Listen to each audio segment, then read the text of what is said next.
Hello everyone, welcome to the 15th part of 100 Ways to Motivate Yourself. 15 parts in, and here we're talking about read yourself a story.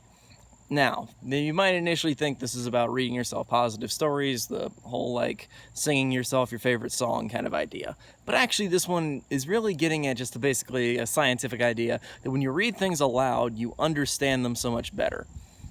And this one's not taught well in school. It's like we're just taught how to read silently, be quiet, and sit down and read.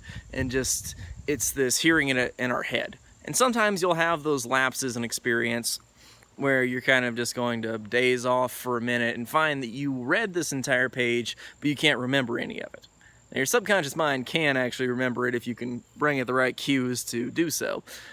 But for a majority of us, that's really difficult. It's, pretty hard to do. Now, there's some people with exceptionally great memories where they can remember everything that ever happened to them, like bringing great blessings and great, problems as well with being able to do that. And so I can go on and on about how the subconscious mind really factors into that, but the really big part with this one is just that when you read things aloud, you're really getting that vocalization out there. You're really getting to learn it better because you're actually going to the point of expressing it more. So that gets more of your neurons firing around this kind of idea, more expression. Naturally, I would say people are more auditory in terms of their learning and what they could pick up. Maybe that's just because I'm a huge auditory kind of learner. You could talk about how doing things, being a kinesthetic learner is huge. Some people really like their visual stuff, whatever, okay? Everybody learns a little bit differently, but reading things aloud could be a huge technique to boost your ability to actually learn things.